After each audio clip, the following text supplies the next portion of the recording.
මිලා production. ඒ මර නම් බය ඇවිලා අයියේ. මම බයයි බං අද නම් කියනවා ඈ. සිරාවටම කියනවා. අඩෝ බය වෙන්න එපා බං. ඕක පොඩි දෙයක් නේ බං.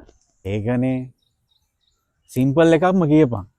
ඔය මම ඔයාට කැමතියි වගේ. ඒ මිලා අයියේ ඒක ඩිරෙක්ට් කැඩීනේ ඕයි. ඒ වෙන විදිහක් නැද්ද? මොකක් කර කියන්න ඒක ඩිරෙක්ට් කැඩී මිලා අයියේ. හරියනම් රොමැන්ටික් එකක් කියපන්. රොමැන්ටික්. කෙල්ලෝවට ඇඹරෙනවා බං. මෙහෙම කියපන්. ඔයා නැත්තම් මගේ ජීවිතේ එම්ටි. ඒ වගේ එකක් හොඳයි. මෙයාට දෝදු. මගේ ජීවිතේ කොහොමද එම්ටි නෙබා. එයා එම්ටි. CD එකක් වගේ මම. එම්ටි. ඒකත් හොඳයි. එම්ටි. හායි ඔයාලා තුන්දෙනා මොකද මෙතන සීක්‍රට් මීටින් එකක් වගේ කියපන් බං කියපන්. සනෝකි ඔයා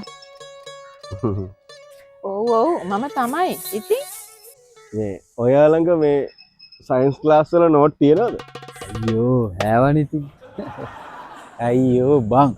ඕකටද මම කෝචින් දුන්නේ. හරි හරි ඔයාලා ප්‍රැක්ටිස් කරලා ඉන්නකෝ මම ආපහු 5 minutes වලින් එනවා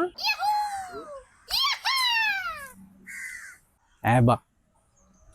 කොහොමද මුගේ හැකියාව? මේ උඹ කොහොමද බං අර ප්‍රොපෝසල් එක නෝට් වලට ටර්න් කරගත්තේ? මම බය වුණා මිලා අයියේ.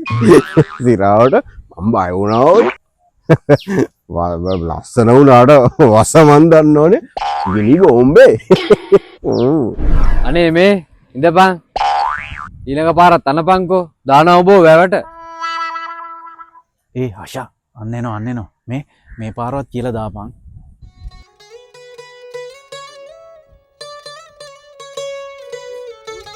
දැන් තුන්දෙනා ප්‍රැක්ටිස් ඉවරද අවසානකි.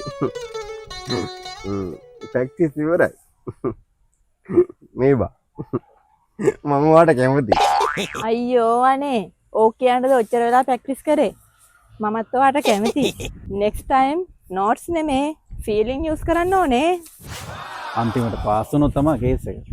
අනේ මේ කිව්වා කියලා හිතේ තියාගන්න